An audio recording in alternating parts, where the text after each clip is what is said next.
turn my mix down a little bit, Richard. Just a tiny bit. Okay. Richard, the year is 2024. And you and I run a little podcast called Cult Popture. Is all of this correct?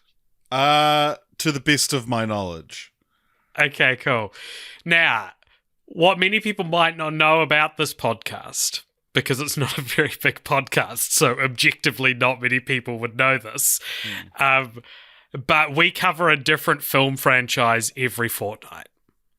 Okay, that's like the concept of the podcast. And you might be asking, well, why didn't you just call the podcast Film Franchise Fortnights instead of the Cult Popture podcast? It's a long story, but we basically we do other stuff too. I think the idea was that imagine us as like a TV channel, and Film Franchise Fortnights is our like that's TV our show. Breaking Bad. You know, and we have others. So it's like you're listening to AMC, and this is Breaking Bad. Yeah, and there are other shows that we do from time to time, but none of it. Actually, it's more like when Nickelodeon, and it's more like SpongeBob, I think, because it doesn't stop. Whereas the other series we've done, and also like if you turn on Nickelodeon, there is a 50% chance you're getting an episode of SpongeBob. Correct, exactly. So all of that is true, yes? Yes. I'm so excited to see where you're going with this. Okay, so on top of that, this year specifically, we are only covering 2 film franchises. It doesn't matter why. It's just that's the gimmick for the year, right? Yeah. Now, on top of that, we've been doing this podcast for nearly 8 years now. Over 8 years. Over 8 years now.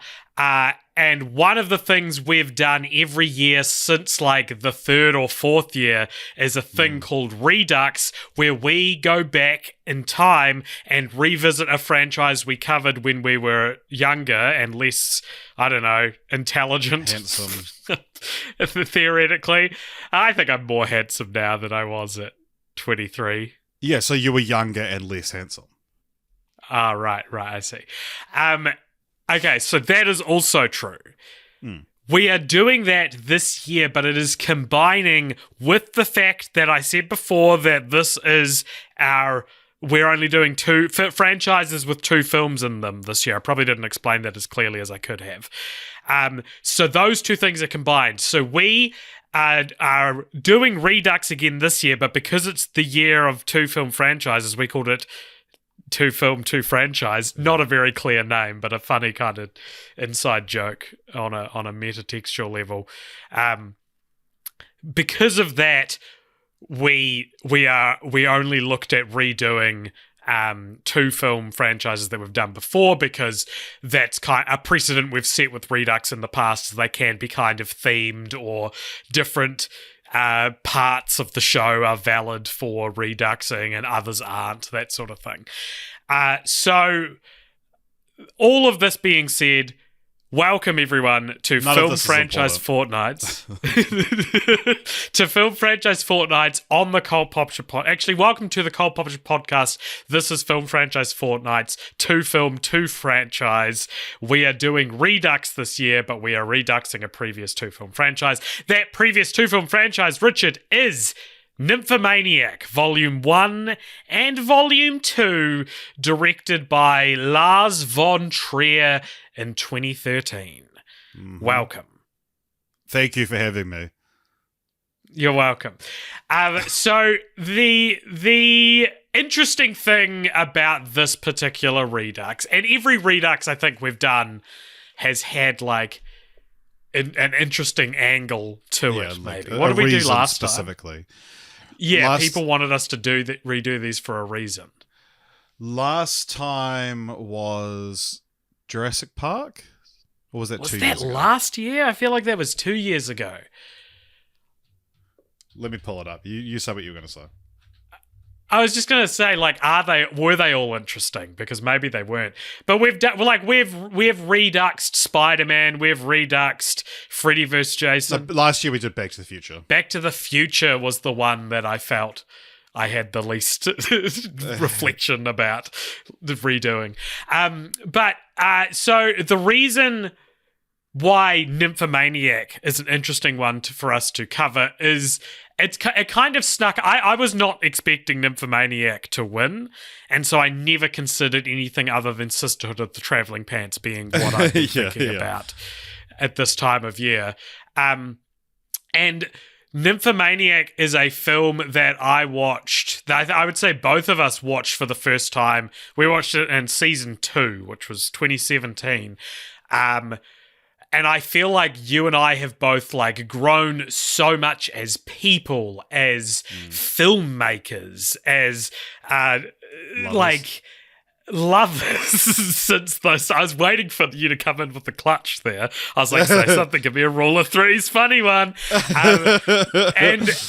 And I think, like, because of that, this is actually a really interesting franchise to revisit.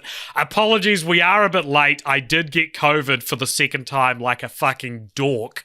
And I got it after I watched Nymphomaniac, so I've actually had quite the feverish interlude between the two, whereas you've just finished part 2, which took you about a week to get through because these films are very long. Yeah. Imagine telling, going back to those young little boys that covered Nymphomaniac back in, was it 2018 or even 2017, and telling them, like, hey, you're going to redo this franchise. You're still going to be doing the podcast. You're going to redo this franchise in 2014. But the episode will be delayed a week because AJ got sick from this global pandemic. A virus that earlier in this projection of the future, I'm telling you, would have made the news if AJ got this virus, right? Yeah. I was thinking about that when I had it. I was like, no one else, like I have COVID. I'm alone in my apartment. My partner's in Canada. I'm isolating. Plus, it's a really lonely time of year for me as well, because I of course also run the Christchurch branch of the 48-hour film competition, another future projection that would surprise 2017 AJ. And so because of that, I'm in this weird zone. Also, you didn't have to do any work for Letterboxd this week, which would also surprise AJ.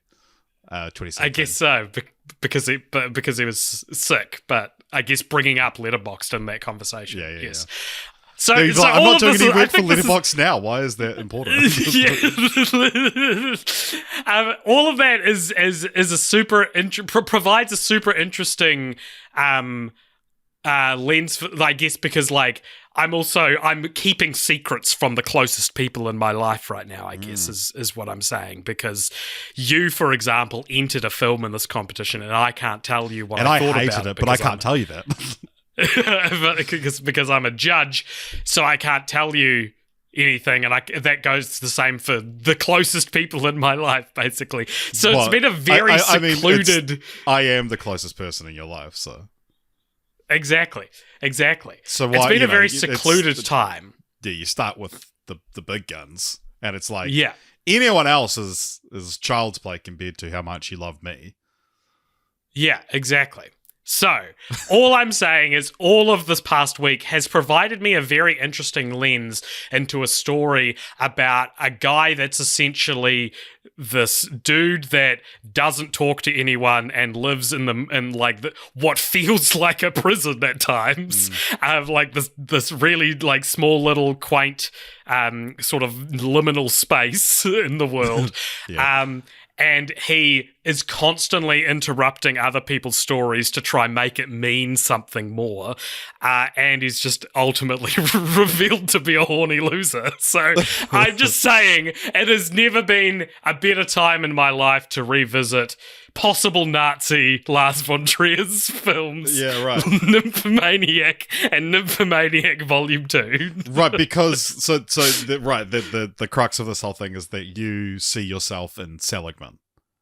I see myself in a more vulnerable space in my life to be watching a movie that digs a scalpel this deeply into sometimes society. Literally.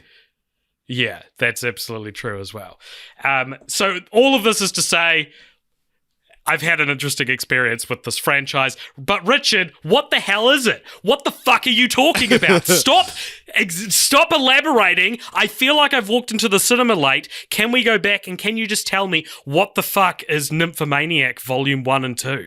Yeah, so Nymphomaniac Volume 1 and 2, this was kind of Lars von Trier, who's a very avant-garde, very controversial filmmaker, as you mentioned, possible Nazi. I believe maybe even in the press circuit for this film, sided with before Hitler the press circuit for this film, but this film is arguably a response to that press circuit. It's crazy. Yeah, he made this kind of like, well, in some ways his opus. It's certainly like his biggest cast, or like sort of most mainstream cast. And yeah, the plot of the film, it was originally supposed to be one 5, almost 6 hour film, but it was split into 2. There is some, director's cut out there which has everything in it, and there was also famously director's cuts and theatrical cuts of these films. We both watched the director's cut of both, I believe. I listened back to the very start of the Nymphomaniac podcast that we did last time, and I believe you watched the theatrical cut of one of them because we didn't watch one of them together. I don't remember, because I don't remember what I saw this time that I didn't see last time. So I'm not sure which. I watched whatever was the top listed on the Pirate Bay each time, probably was the film that I watched. Which is not to say I downloaded it from Pirate Bay, just that acknowledging that it would have been that one. So, yeah, the story follows Jo, who's played by 2 different actresses, one younger and one older. Stacey Martin and Charlotte Gainsbourg being the older one, and the story starts where she has been left beaten and bruised in the middle of this alleyway. She gets found by this kind older man named Seligman, played by Stellan Skarsgård, who takes her in, and she reveals to him that she is a nymphomaniac, someone who a sex addict who craves sexual desire, and says essentially, I deserve to be in the position that you found me in. I am a horrible person, and I am going to tell you my life story to explain why. And then the rest of the film is intercut with this conversation between the two of them, and we see all the various chapters in her life, and the film is divided into chapters. We get like 3 or 4 and 5 in the first film, 3 in the second film, and yeah, just these sort of little tableaus of moments in her life, obviously sort of revolving around sex. And to go through some of them, it's like, she loses her virginity to this guy, played by Shia LaBeouf, and then her and her friend go on a train and try to collect as many loads as they can by having sex with multiple men. And what else? Well, let's say before, because you've listed off 2 detail-free comparatively. I do want to say, like, when we didn't do this last time, when we were immature little trots in 2017, but I guess content warning that this film, for better or for worse, doesn't really hold back from pretty much any kind of subject you might expect to be in a movie like this. We're talking, there's sexual assault in this movie, there's a pretty graphic abortion scene in this movie, there is some sort of if considering what we've said about the director, questionable ideas put forward by the movie, and things like that.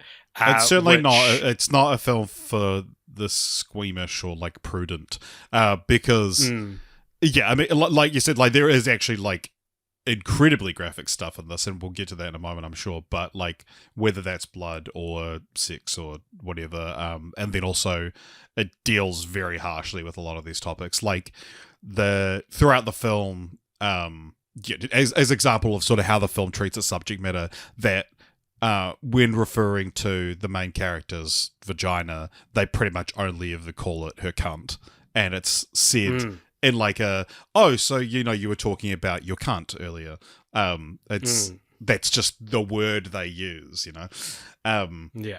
But yeah, so also in the first film, there's a scene where one of the stories is that she has this essentially system where she tries to fuck as many guys as possible, and one of them ends up sort of falling for her. He moves in, and then Uma Thurman plays his wife, and she comes in and is just tries to essentially shame her due to the lifestyle she's been living. But the film ends with her and with the children. With the children of Uma Thurman and her husband there as well. It's probably the best scene in the whole. It's great. It's a great little short film in itself. But the film ends with her having settled down with Jerome, realizing that she now has no feeling in her aforementioned cunt. Yeah. Alrighty, and where does Volume 2 pick up? What happens? Volume 2, picks up, so she... It picks up, organically it builds upon the story threads of the first one. So, for example, she becomes a violent debt collector. That is the third sort of act of the film. The second film's 3 hours long. It divides itself a bit more neatly into like hour-long chapters. But yeah, she goes on this sort of quest to feel anything. Again, this ends up pushing Jerome, Shia LaBeouf's character, away from her. She has a child with him, pushes him away. She gives herself a very graphic home job abortion, and ends up she sees Billy Elliot for a while because I legit forgot that he loves dancing ballet all over her bare ass. He's like the male version of a dominator, I guess. And just this is all part of her quest to feel anything. But she becomes a debt collector in the final act of the film, takes on this sort of surrogate daughter in Mia Goth, her character. All the characters are sort of referred to just by like a letter as well, other than Jerome, really. But Shia LaBeouf's character. And she ends up taking Mia Goth under her wing, shows her the ropes of this violent debt collection agency where she works for Willem Dafoe.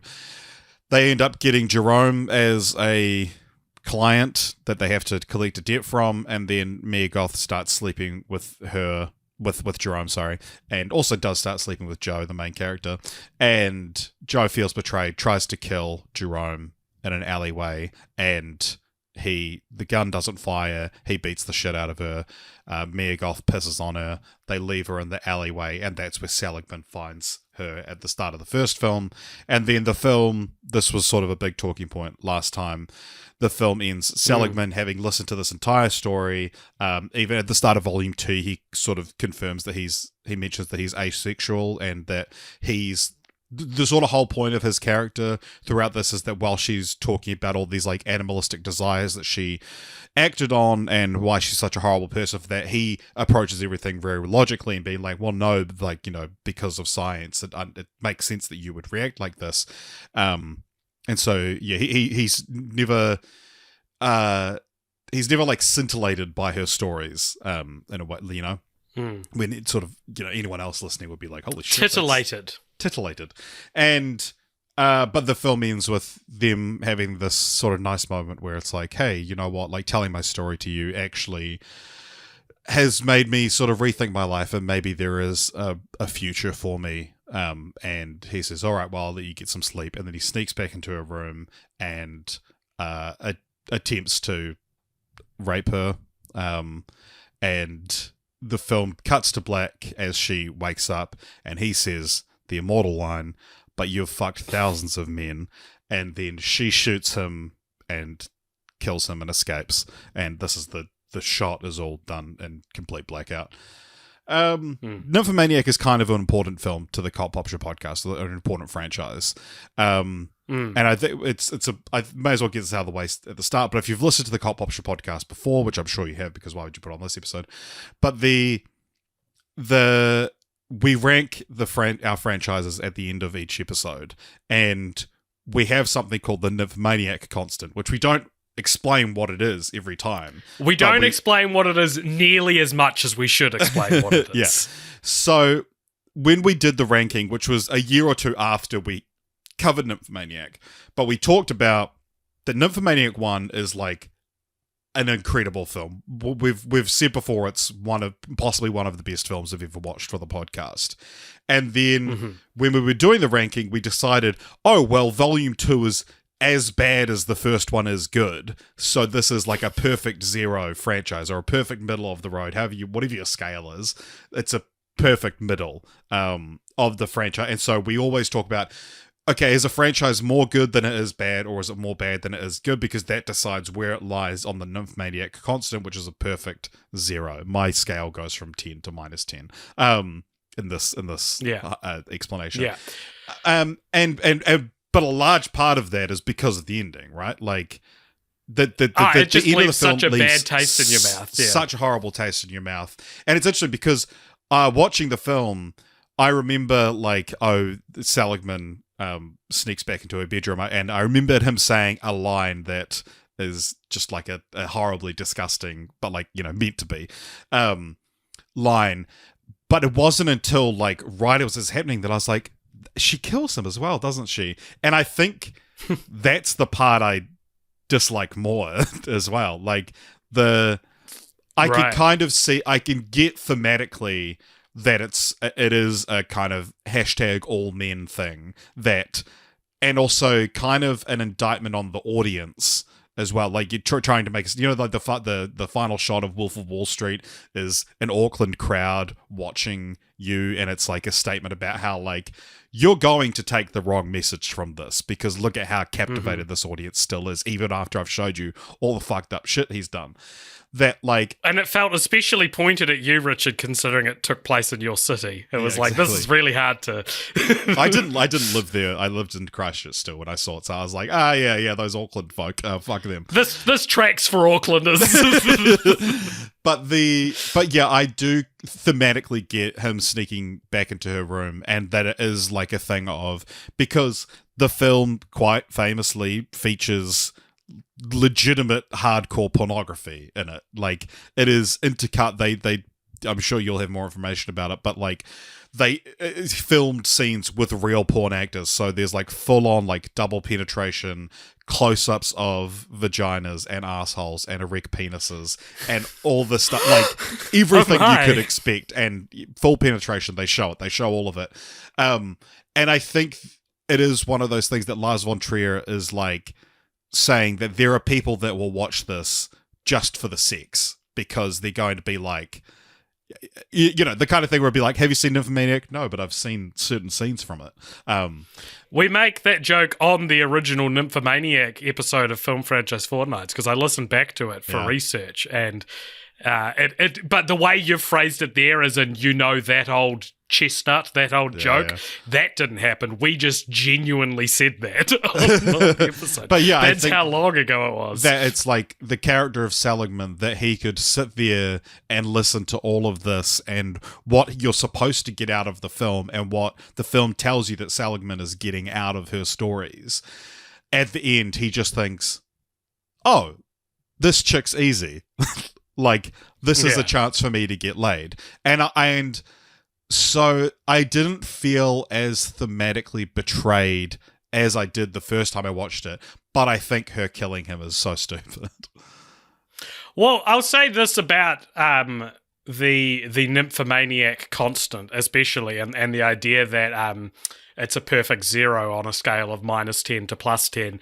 And what is interesting about bringing Nymphomaniac back for any Redux film, for any Redux franchise, is we are essentially giving these franchises an appeal as if they were in prison and being higher up the list as them getting out, right? And in previous Reduxes, we have, I'm pretty sure, changed the ranking based off our new thoughts. So it's quite a bestowed honor for a franchise too, because not a lot of them have this opportunity, Totally. But it's never been so quite as heavy as it is. There hasn't been as much for doing a Nymphomania. Yeah, because we at the end of this episode are going to re-rank that franchise, Richard, and if we decide that the scale has tipped either way on rewatch, and it could have. I actually haven't made. I'm wanting to have this discussion with you to decide that, because I think that if we move it, that's chaos for our whole system. The cats and dogs falling from the sky. The Nymphomaniac is now better or worse than the. But it's interesting because it's like when we redid Back to the Future, I think we listened back to the early episode we did because that was like a franchise we did. It was classically like, this is a franchise we did too early. I feel like this is, because it's a Redux, this is going to be like a very inside baseball kind of episode. So at a certain point, I will stop trying to give context for everything. But like, I think because when we did Back to the Future, we sort of treated that as if you listen to the Redux, it's not a very traditional film franchise Fortnights episode, or at least not what they have become, because it has shifted over the years.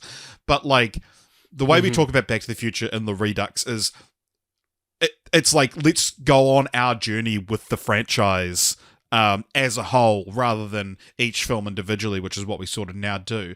And I think that like the theme of this episode is us trying, I think, to come to terms with, is this a 0 on the scale of 1 to 10 to -10? Or is it just neat for our nerdy little brains because to be like, that's the thing. Yay, our scale has a constant. Yeah, exactly. Because I think if you listen back to the ranking episode, which I haven't done, but I can only assume, is that I think from memory, when we said, the Nymphomaniac, that should be our midpoint, because whether or not it's true that it is a perfect 0 on, again, the scale being 10 to -10, it is, like you said, it's like as a nerdy ranker, it is a good thing to have a line in the sound where you go, above this is good, below this is bad.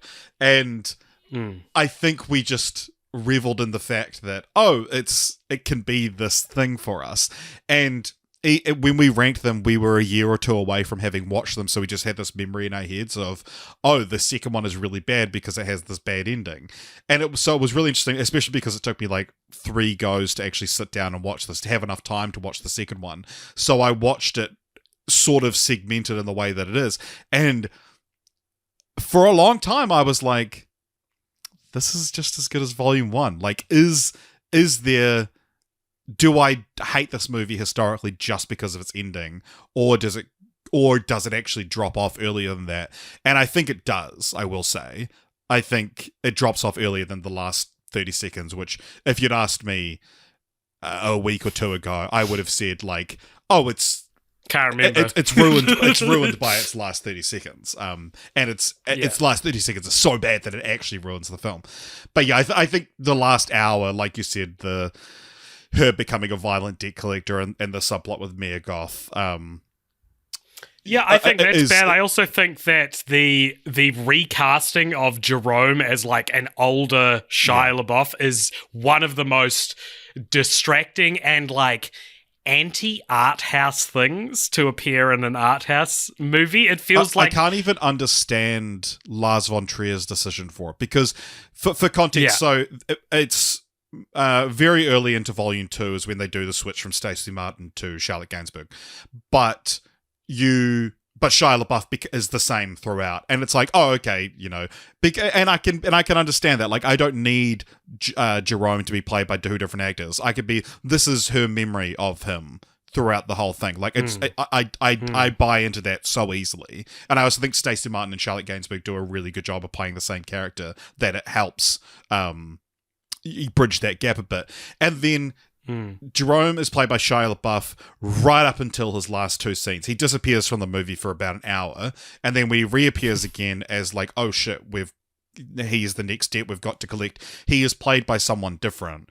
And not only someone different, but someone like not as famous as Shia LaBeouf, which just feels like, well, what is like it is so distracting to cast a mainstream at the time celebrity. He's famously not famous anymore. Yeah. Because of this movie. But to cast him and then think you can get away. Because here's how we're told that this character, this other actor, is also Jerome, is that she sees his name on the mailbox to his house first, and that's how she knows. And then there's another bit where they make eye contact or something happens, and I remember it's really just it's almost like it's drawing attention to the fact that it's not Shia LaBeouf anymore. So the thing is that when she first sees him at the house, if that was it, I could buy her memory telling her, I don't even, it's been so long, I don't even recognize this guy anymore.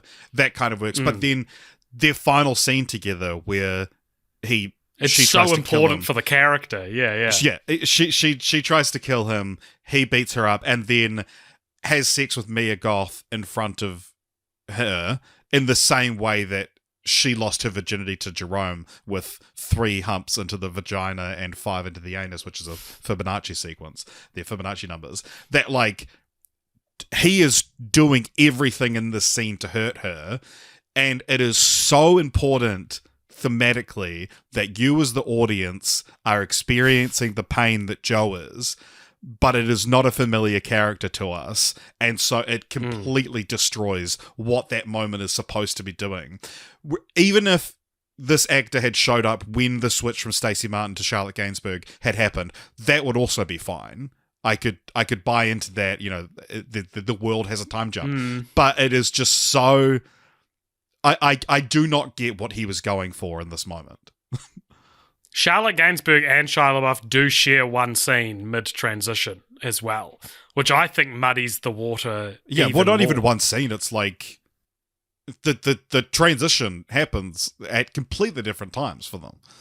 Yeah, exactly. Yeah, and I don't know, I have always struggled with aged up casting anyway, and so I think that it puts it in a really what my problem I think is that Shia LaBeouf, Jerome as a character, is already old enough that he is not going to change appearance-wise for another 50 years, probably, right? Shia LaBeouf is going to look like that until he's an old man. At least, right? Yeah. That's when the next, I feel like the next big, okay, let's talk about this. So, indistinguishable infant, then let's say 3 years old, you look like something, right? And then, but by the time you're 10, you can look quite different to when you were 3. By the time you're, let's say, 15, you look quite, let's say it goes up in 5 year, or it's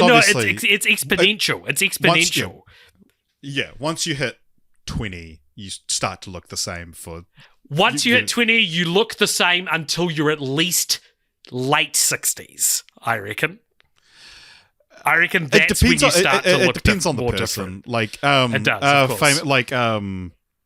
course. Chevy Chase, William Shatner are although actually no, they're kind of proving your point because they look like young Chevy Chase, young William Shatner, and then just bam, one day they are Denny Crane or Pierce Hawthorne. Yeah, exactly. And so for that reason alone, I'm just so flummoxed by that decision. I think that, as you say, Stacey Martin and Charlotte Gainsbourg do such a good job of embodying the same character that I don't know if I mind it as much. But I do still find it a bit distracting. Yeah, I don't know. I think because of the way the story is told as well, that it is even though the change doesn't happen until about half an hour into part 2, but it, I think, I really like. I think Charlotte Gainsbourg and Stacey Martin are both really good in this movie, and I think everyone's really good. The first film and 2/3 of the second one are so good. And I think the thing as well to point out is that, like, these films are long as fuck. They're some of the longest films we've watched for the podcast. They are so easy to watch in terms of, like, oh my god, pacing and timing. And, you know, if you start to get bored, here's an erect penis for you. It's going into an anus. But it's like... It's the easiest movie to watch in multiple parts over a week. Like, for that category of movie, which usually suggests they're not easy to watch, it actually is pretty easy. It's actually very easy to watch in segments as well, which is probably why. But also, because you've given me shit in the past for a thing that I always do, is that I pause a movie and I'm horrified to learn I've only been watching it for 30 minutes and it still has an hour and a half to go. It is the exact opposite for Nymphomaniac. Like, it is so easy to lose half an hour watching these films.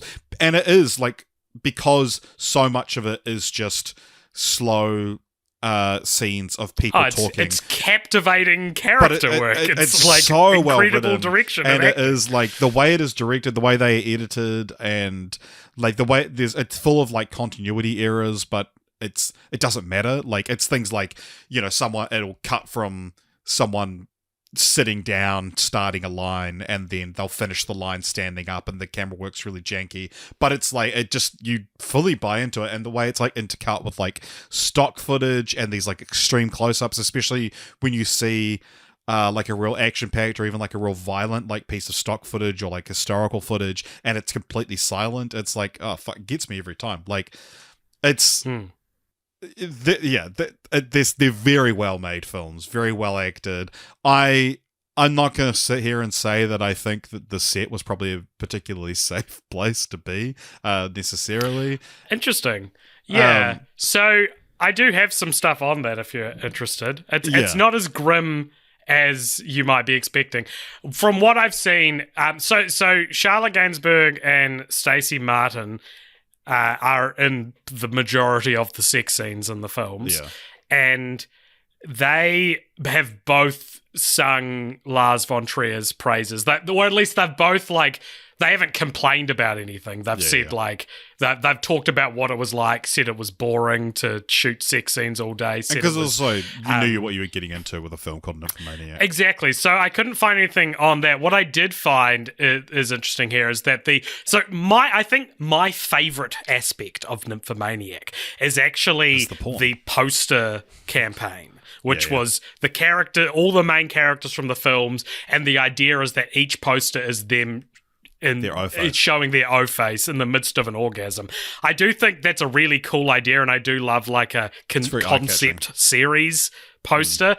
But looking at them as well, it's like Shia LaBeouf is just like smoking a cigarette. I don't think he's doing an O face, and I can tell you that on that, Charlotte Gainsbourg said that she found it. She said she didn't enjoy having to strip off all her clothes and stand totally exposed for a photographer. She said the photographer was very sweet, but he wasn't Lars.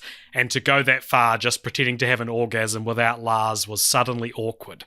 So, I mean, that if Charlotte Gainsbourg once said it was awkward to have an orgasm without me there, I would probably consider that the greatest honor, orgasm, the best thing anyone's ever said to me, right? Orgasm. But I will say as well, just on the poster, because there is the one that's like it's a close up of that, but the one that's like her hair draped across, it's like sort of a close up of that. The poster is mostly hair. Oh my god, it's such a good poster because it is sexual, but it is also like you could be shown this and be like, this is the poster for a horror movie. You know, with slight changes, this could be a Scream done in the same way. It's the Kuleshov effect. Exactly. And but yeah, I think that it so sort of like tells you gets across what the film is about, tells you that it's going to be explicit without actually being explicit. Like, yeah, that's so Nymphomaniac isn't just part of its own duology. In fact, arguably, it's not a duology. It's just one film. It's just a really long film. But it is also the third part of the Lars von Trier's unofficial Depression trilogy following Antichrist and Melancholia. Have you seen either of those? I haven't. I'm interested to see Melancholia. I have zero interest in seeing Antichrist. Right. I haven't seen them either, but I can, a little update for my life since we last covered this, is I have seen the house that Jack built in the time between Redux and the original. So that I have revisited Lars von Trier, and the house that Jack built is so good, dog. Like, it is just such a great, gross, creepy movie, similar to at least my feelings for the first Nymphomaniac film. But we've talked a lot about like the Nymphomaniac constant, the idea that the first one is as good as the second one is bad and all that sort of thing. But do you remember, Richard, what the individual Rotten Tomatoes score for each of the films is? Oh, I think the second one is rotten, but just. I would guess like 93 and like 54. We got 76 and 59, so a little bit lower than your projection, but you're right, it is just below fresh. In fact, it's one note below fresh. And so I always found that interesting, because I remember as well when we had Michael Swain guest star on the Meet the Parents episode, we explained the Nymphomaniac constant to him, and I remember he just sort of muttered to himself that he agreed with our judgment of it, which I went into researching being like, well, okay, is this a thing that extends beyond the Cult Popture podcast? Is Nymphomaniac Volume 2 actually considered bad for the same reasons that we think it's bad even, you know, like, or are there other reasons? And I think, it's interesting because I watched this video essay by a channel called The Renegade Cut. When you type in Nymphomaniac video essay into YouTube, it's the first result. And it's this very no frills kind of old school style of video essay that is talking about, that just goes through the film and talks about what they think it means. And it kind of changed things for me, Richard. If I am to believe this interpretation, then perhaps the 5-star rating I gave to my rewatch for Nymphomaniac Volume 1 needs to go down, because he made a pretty compelling case that the film basically is about Lars von Trier bitching to the world, being like, stop taking what I said out of context. I am complicated. Here's me talking about it for 5 hours behind the disguise of a hot woman having sex, right? Because in this video that Renegade Cut made, he says that Joe exists as a pure mouthpiece for Lars von Trier, and I'm not being rude there. I'm saying that's the character as a stand-in for Lars von Trier, and that you can see this whenever she goes off on a tangent, and there are tangents in these films where it's her talking about how Nazis aren't that bad. There are tangents in this film where she talks about how being a pedophile but not acting on your pedophilic urges is honorable. There is scenes in this movie where the main character, we are like told that Mia Goth is 15, and a sexual relationship is presented as like framed as beautiful between the two characters in the film, which is pretty crazy to just potentially be saying to the world, hey, I'm kind of flagging that I'm a pedophile, but I'm not acting on my pedophilic tendencies.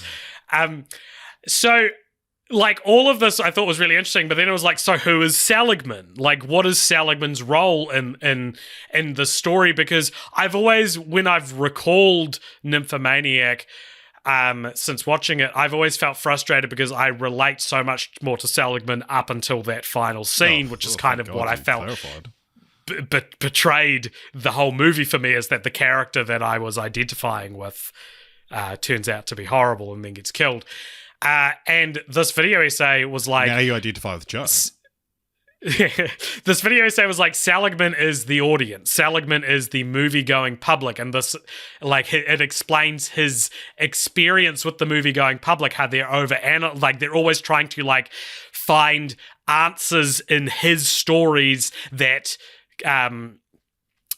what's the word? Conform to their predisposed views of what life should be and what art should say and all these things. And there's even moments in the films where Seligman interrupts Jo to tell her that the part of the story she's just told him sounds made up and sounds bullshit. There's a bunch of coincidences happen where she like finds a bunch of photos of Jerome randomly before running back into him for the first time in like 10 years or so, and he stops her and is like, "You're kidding me, you're making this up." And so, and like him applying all of these outside perspectives to try and basically convince Lars von Trier that he is a director that has valuable morals to impart and valuable wisdom to impart to the world. And Lars von Trier is kind of responding to that by saying, no, I'm a monster, and these are the things I believe.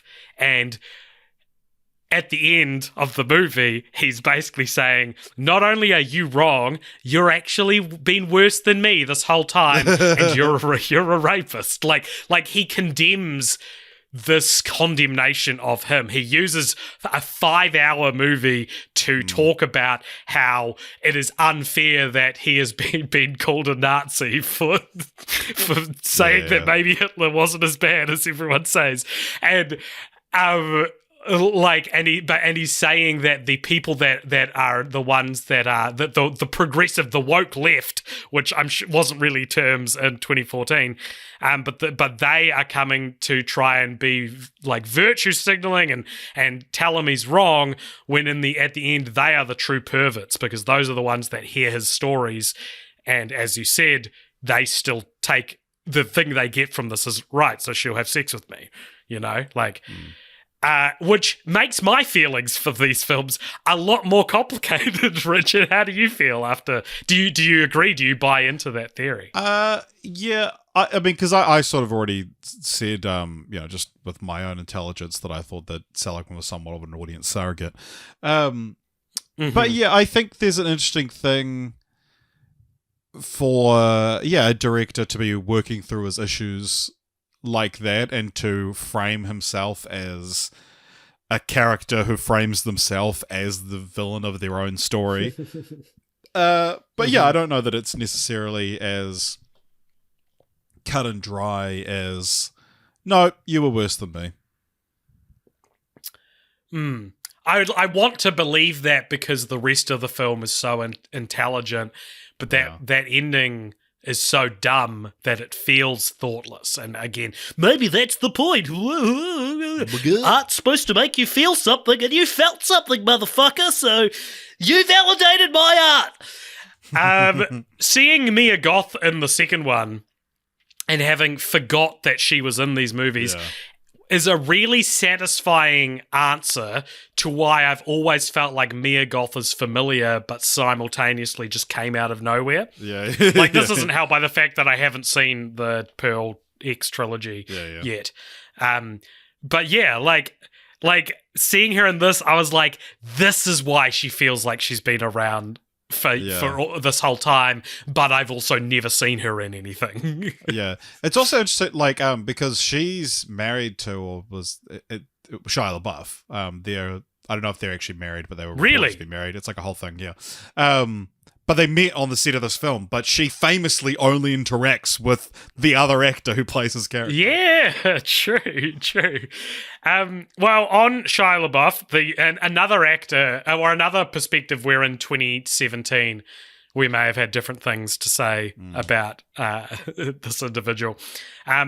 But if we didn't really talk about this last time, but he, of course, sent in a videotape of him having sex to get the role. He really wanted to work with Lars von Trier.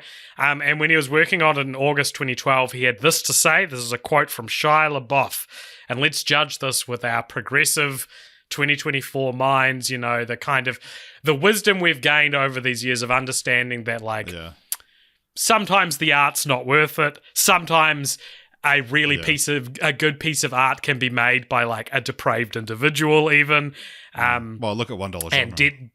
Yeah, ha ha ha. Look at Cult Popture. Look at fucking whatever you do creatively, Richard. He said in 2012, the movie is what you think it is. It is a Lars von Trier movie, making a movie about what he's making. Great. Already he said fucking nothing. Yeah, it's like Harry Styles with Don't Worry Darling. Yeah. It's a movie that feels like a movie. For instance, there's a disclaimer at the top of the script that basically says we're doing it for real. Everything that is illegal we'll shoot in blurred images. Other than that, everything is going to happen. Von Trier's dangerous. He scares me. And I'm only going to work now when I'm terrified. And he must be pretty comfortable because he hasn't been in anything in a long time, Shia LaBeouf. Yeah, well, actually, mustn't be very terrified right now. Interestingly, that I chose to bring up Harry Styles there, but yeah, Harry Styles replaced Shia LaBeouf in Don't Worry Darling as well. Wow, of course. Damn. Would have been such a great role for Shia's career at the time. Yeah, if what that clip of Olivia Wilde being like, Little Miss Pugh can't get her act together and learn to work with Shia. Shia LaBeouf's in Megalopolis. Yes, that's right. I did know that because that was part of the controversy. Yeah, so he, I don't know if we talked about this last time, but the sex scenes in these films where you see, it's an unbroken shot where you see named actor, actual cannibal Shia LaBeouf putting his penis in a woman, that is actually fake. So I believe the sex scenes were filmed with porn stars and sort of in whatever the 2014 version of deep faking is what put Shia LaBeouf's head on the body, which is interesting because I'd forgotten that until I researched it and it looks great. Yeah. Yeah, Shia LaBeouf's penis going into these various vaginas and close up. It looks great. Yeah, I think there is stuff where it's like there's a lot of simulated blowjobs and stuff like that, and that it's obviously a fake penis, but the Charlotte or Stacey has to actually be simulating fellatio on a fake phallus. Yeah. Did we make the connection last time? So when we first you're asking me about something that happened 7 years ago, AJ. I don't fucking know if I. When we first got this, it was after we'd done Kill Bill, and we were so obsessed with the fact that we rolled like basically the only other film that's been split into two movies and called Volume 1 and Volume 2. We were so distracted by that. Did we make the connection that Uma Thurman is in both of them? I'm sure I don't remember that being part of it. Yeah. But I don't know. Like I wouldn't be that surprised if we went back and listened and just we were so caught up in our own little podcast stats that we didn't think about it. Yeah. And then next fortnight, perhaps we might be covering something with Uma Thurman's daughter in it. Oh, yes, right. I was like, what the hell are you talking about? Yeah. So. Speaking of dumb stats, though, I do have some fun ones here. Let's turn it into a game. Let's call it, can you name all the movies they've been in? Nymphomaniac Volumes 1 and 2 are the 8th and 9th film we've covered that feature Stellan Skarsgård. Can you name the other 7? This is the easy one. Yeah, okay. Pirates of the Caribbean, Dead Man's Chest, and he's in At World's End as well, isn't he? Correct. Yeah. You got Thor, Avengers, Thor: The Dark World.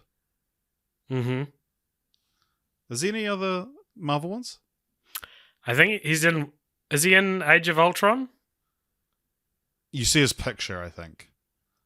Right. That's what Letterboxd counts as. And then so we got one more, which would be when does he act against the best? Girl with the Dragon Tattoo. Yes, so the Nymphomaniac is the ground zero for one of the Cult Popture Letterboxd accounts only lists. This is something I just put in there if I'm feeling like it, which is Stellan Skarsgård movies where he is thought to be a well-intentioned good guy before acting against the best interests of the protagonist. All the movies you just listed qualify for that. But you recently discovered there's another entry into this pantheon, right? And also a franchise film. Yeah, I was watching spoilers for Angels and Demons the other day, and Stellan Skarsgård appeared on screen, and Jess has seen it before, and I haven't. And I was like, oh my god, is he going to end up acting outside of the best interests of the protagonists? And then he did. Wow. And Jess was annoyed at me because I immediately guessed the twist just because it was Stellan Skarsgård. Based off not clues in the movie, but just a superstition. Yeah. All right, this is the 6th and 7th Shia LaBeouf film we've covered on the franchise. What's the hard one? There's some really obvious ones so to we've make got, up. So 6th and 7th. So 1, 2, 3 is Transformers. And then there's 2 other Shia LaBeouf movies that aren't Transformers movies. Or are we counting his photo appearing in The Last Night as well? Let me just double check. I probably should have. I was like, I don't need to have these on screen. Like, I'll fucking remember what the obvious ones are. Yeah. It only counts the first. It only counts the first 3 Transformers movies. Okay, so there's 2 Shia more LaBeouf movies. Yeah, one of them you'll kick yourself for not getting. One of them I was surprised to discover. Is the surprise to discover one a voice role, perhaps? No, I don't think so. I don't remember him being in the movie, though, so there's a slim chance in this non-animated movie that it's a voice role, I guess. And the other one I'm guessing is also not a voice movie. It's a live action. No, it's a very famous Shia LaBeouf movie that you'll be really angry for not immediately knowing. He's not in the other films in the franchise of that particular franchise, though. He's in the first one? No. Oh, so it's not the first one. He is in the 4th one. The 4th one? It came out quite a long time after the others. Oh, yes. He publicly trashed it. Indiana Jones. Yeah, correct. And then the other one that he's not in... I don't think you're going to get it. Do you want me to hint you into it? Is it would it have been a cameo like the Muppets sort of thing? Is where my mind went. I think it's a pre-fame Shia LaBeouf. Oh, right. So it's like a Critters or something. A little bit later, think straight to DVD prequel. Scorpion King. No, I'll give it to you. He's in Dumb and Dumberer when Harry met Lloyd at some point, apparently. All right, this is our 3rd and 4th Christian Slater films. Do you know the other 2 that he's in? I don't. I was thinking about Christian Slater when I was watching it because he was on screen for part of the films. All right, he is in Austin Powers 1 and Star Trek The Undiscovered Country. Right. And finally, of course, this is... Oh, no, I've got 2 more. 7th and 8th Willem Dafoe movies. So... There's some obvious ones here. Boondock Saints. He's technically in both Boondock Saints films. Yeah. Yep. So this is what, 7 and 8? So there's 60 years. Yes. Yeah. So Boondock Saints is 1 and 2. He's also in. Give me some hints. It's if I were to give you his famous line from the Spider-Man, the other movies he's in, 3. It would be the name of the movie. Yeah. I was going to be like Spider-Man, but that's just the name of the movie. And then so Boondock Saints and Spider-Man trilogy, and then is there another one? There is one. There's a surprise one that I'd forgotten he was in, which is... Is he in a James Bond or something? No, he's in a Robert Rodriguez film, which doesn't narrow it down that much. Yeah, From Dusk Till Dawn? No. Machete Kills? No. Machete? No. Spy Kids 2? No, he's in the least obvious one, Once Upon a Time in Mexico. Features Willem Dafoe. Oh, yeah. Apparently. Forgot we even did that. And the last one I wanted to bring up is Nymphomaniac Volume 2 is the 5th film we've got, which stars this character actor, this German guy named Udo Kier, who was in... He plays the waiter in Nymphomaniac Volume 2. Oh, yeah. He is in 4 other films. They couldn't be a funnier grab bag of movies from our oeuvre. Do you want to take a wild guess? Just give me 4 movies and I'll tell you if any of them. Okay, Land Before Time, The Great Day of the Flyers. Okay. Elmo and Grouchland. Okay. Let's go a little bit older and go Jewel of the Nile. Yep. And the original Meet the Parents. Richard, you're not going to believe it. You got all 4 correct. No, you actually got all 4 wrong. He was in Blade, Ace Ventura, Pet Detective, Rob Zombie's Halloween, and Beethoven's Treasure Tale. Wow, which is like, I was going to guess a Beethoven. If I was trying to just list off a funny grab bag of films that one actor could have been in, I couldn't do a better job than that. So you don't think my job was... I don't think I did a very good job?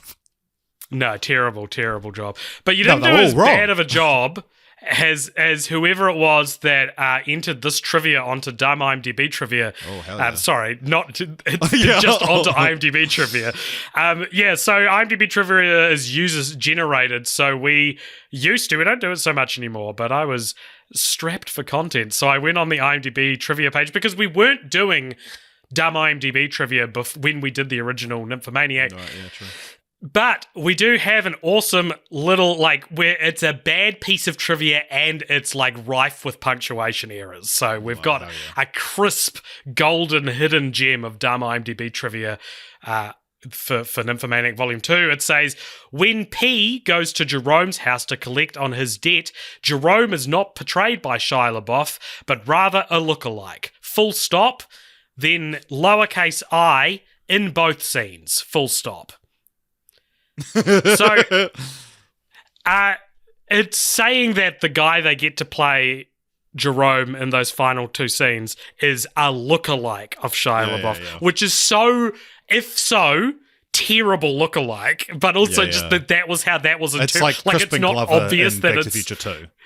Yeah. It's is this the idea that trying to pull one over on us? Someone is that feels they need to point this out, and then on top of that as well, there's just a full stop, and then they don't capitalize the next word and just say in both scenes, which also doesn't apply because they're saying in both scenes, and it says when she goes to Jerome's house to collect on his debt, and the second scene he appears in is not that; it's a different scene. So you can't use the word both to describe the setup of your topic there. So any more sort of reflections on how many years has it been since 2017, Richard? 7.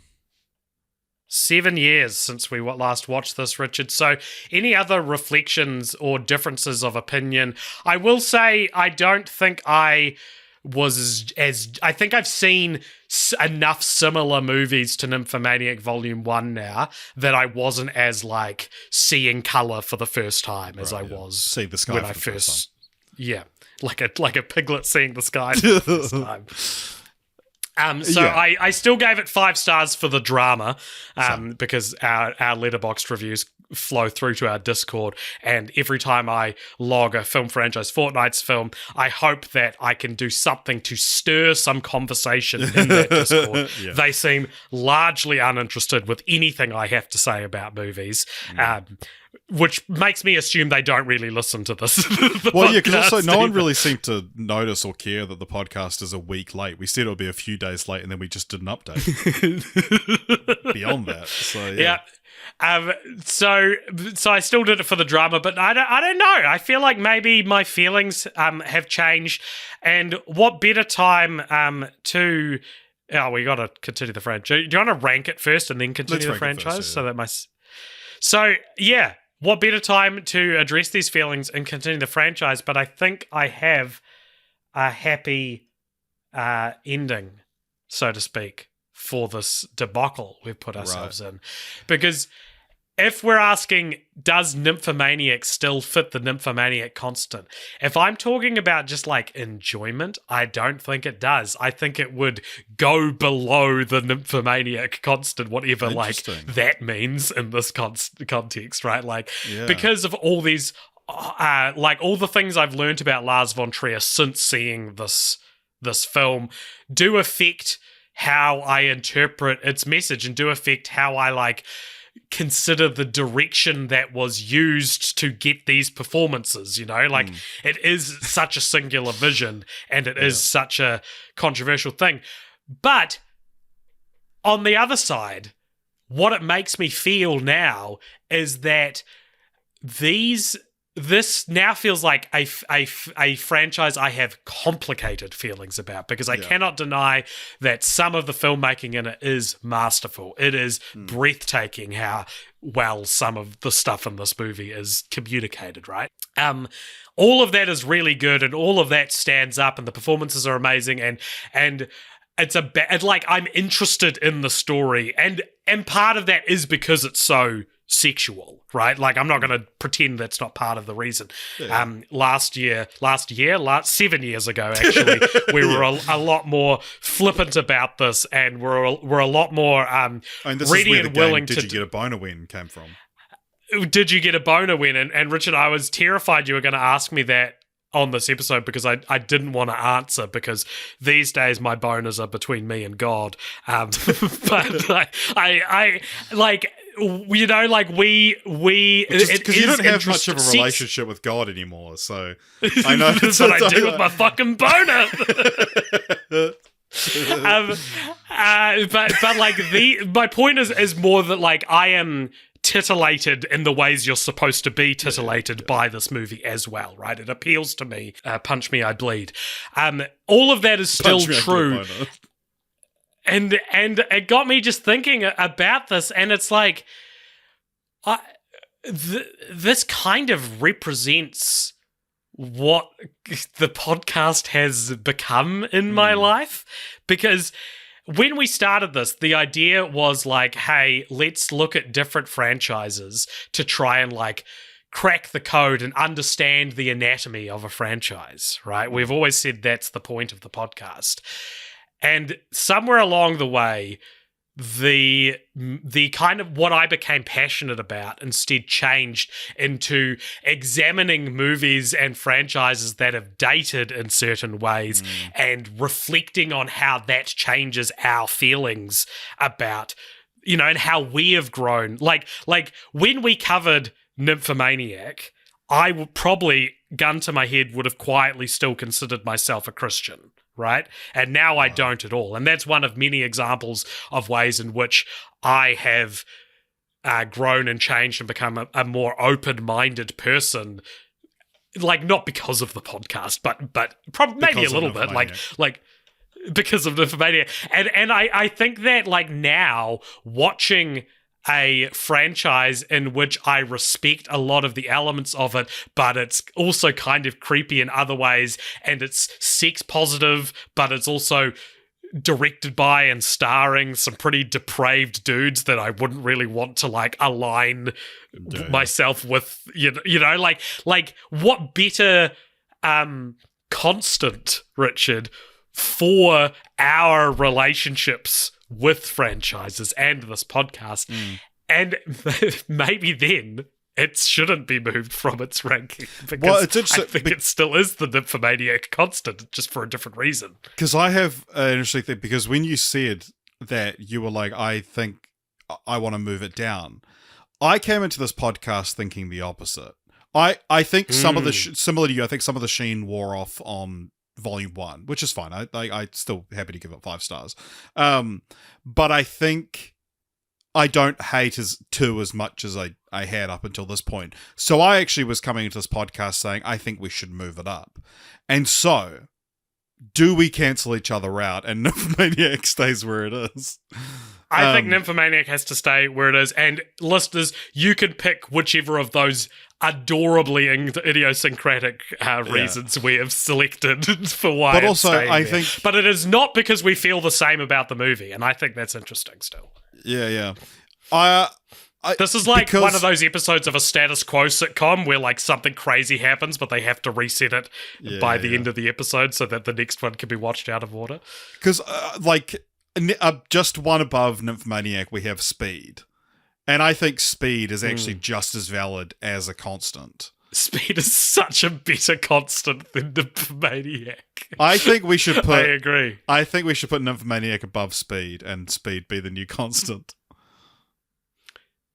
Yeah, fuck it, man. Why not? Let's have the Speed constant for now. Maybe now I'll forget about Nymphomaniac because I think bringing it up every episode is one of the main reasons it's stayed in my mind after all these years.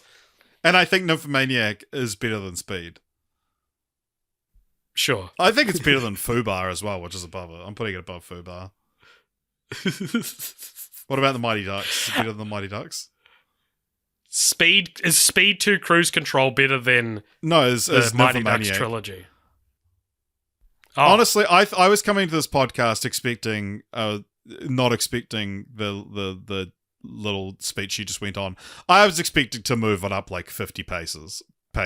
To be honest, I feel like we've each come up with a clever ending to this little storyline, and now we're just like, well, which one do we go with? Should we take Nymphomaniac off the ranked list?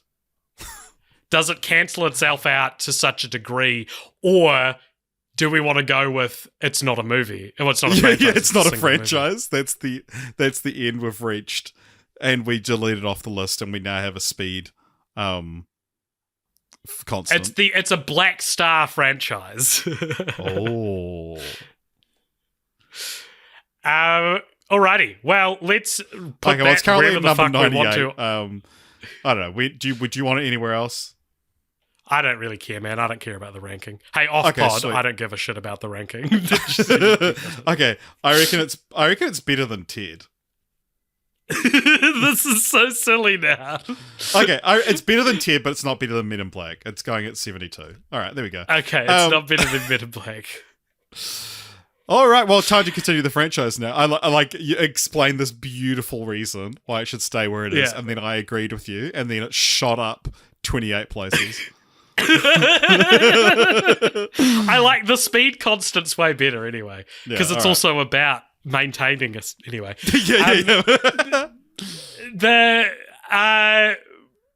Continue the franchise. So this is a segment where we continue the franchise, if this is a franchise. This is not, there is nothing in the way of, I reckon no one in the world has seriously thought about Nymphomaniac Volume 3 for more than a minute at most. I reckon no one involved has seriously considered it. I reckon no one who watched it has seriously wanted a Nymphomaniac Volume 3. So there's nothing. But I do have some ideas. Do you want to go first or should I go first? My idea is for like an interactive experience. Mm-hmm. Like Be Joe, you know? It's like you could do it as like an escape room. You have to fuck a certain amount of guys to get out. Okay, so an escape room where you have to have simulated sex with a bunch of dudes to get out. Yeah. Escape Seligman's bedroom. I have a similar idea, Richard, but instead of an escape room, I went with a tie-in flash game that you can only play by going to the Wayback Machine and typing in nymphomaniac.com and going to the 2014 page for it. Oh, yeah. I thought you were going to pitch like a Newgrounds thing. No, I mean, it's similar, whatever. Like whatever is like the funnier option. Theory? But it's one of these tie-in games no one... Tough game. What? Huh? Did you ever play Orgasm Theory on Newgrounds? No, I didn't. Get in the comments if you hit us up on Discord. If you played Orgasm Theory.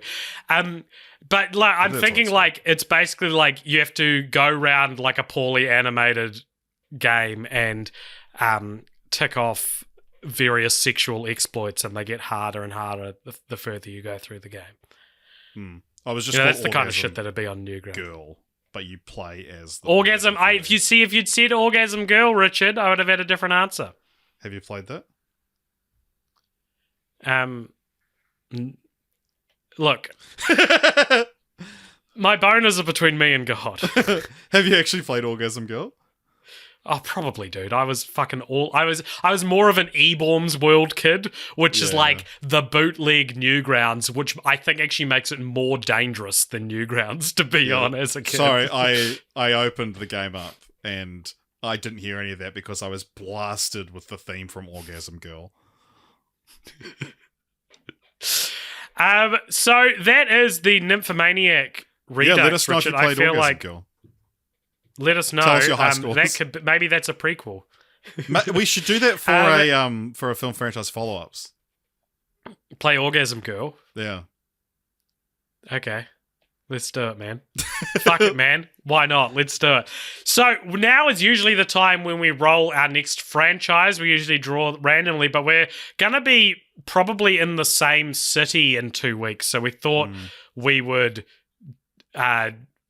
jerry-rig the gerrymander. What's a jerry-rig? Jerry-rig is like when you make something with what you've got, sort of thing. Ah, yes. We're going to gerrymander the vote for next franchise.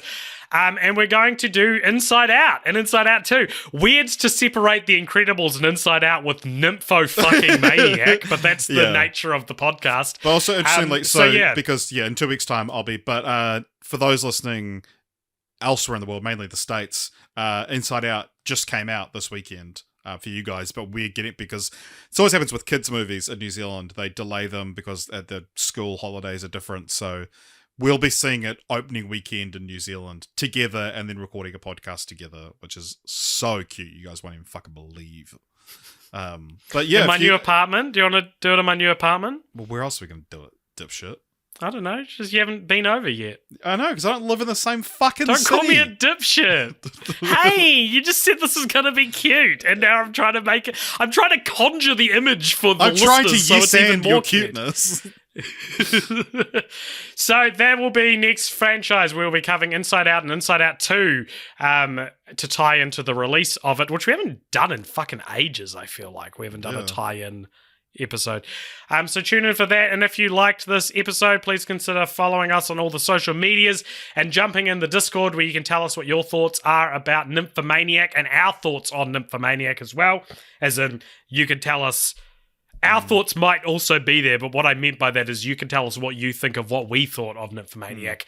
Or jump on the Patreon where you can get some exclusive Patreon podcasts, which have been pretty fire lately. I think we've found a good groove recently that was missing for a wee while. But highly recommend our Patreon episodes recently. You can also give us something to talk about in the post-credit scene, which is coming at you after this music ends. Richard, fill all my fucking holes, dude, and let's get out of here. AJ, you fucked thousands of men.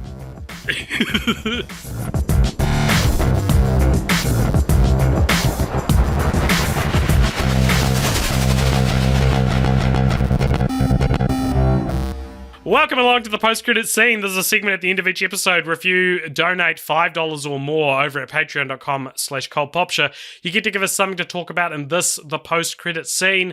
Richard, who is this post-credit scene from and what is it? Today's comes to us from Bit More Cheese, who says, "Salutations, fellow landed gentry. How often do you launder your pants?" Follow-up, how often do you launder your sheets? I can tell the answer to both of these. I laundered my sheets today. The answer to both of these you can see behind me on the webcam. Disgustingly infrequently.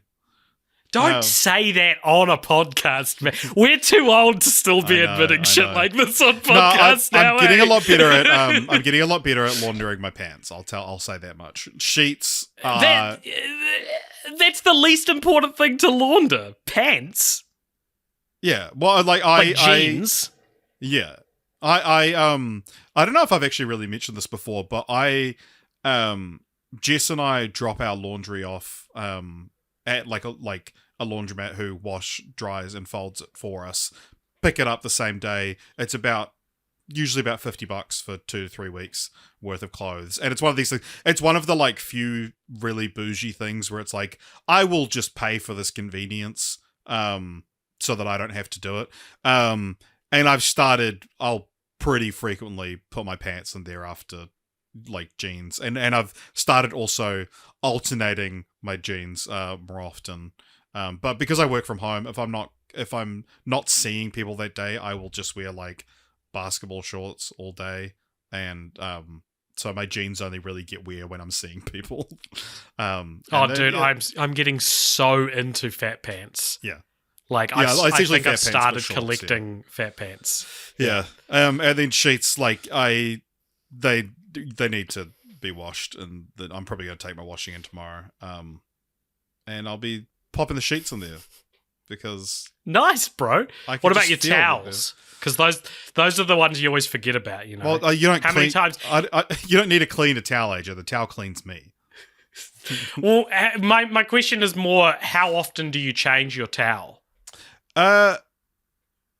What's the correct answer here? Yeah, I don't know. I think I probably change mine after a week, maybe. I get sick of the towel that I'm because also the thing that like a towel starts to get a smell. It's not even necessarily like, oh shit, this stinks. But as soon as it's like there is a hint of like, and it especially like living in New Auckland as well, is that like it's quite humid and your towel never fully dries unless you have like a heated towel rack. Towels essentially when I can smell it, and I will smell it before I use it. And so it's usually a week or just under a week, I think. I don't know if that's a gross answer, but there you go.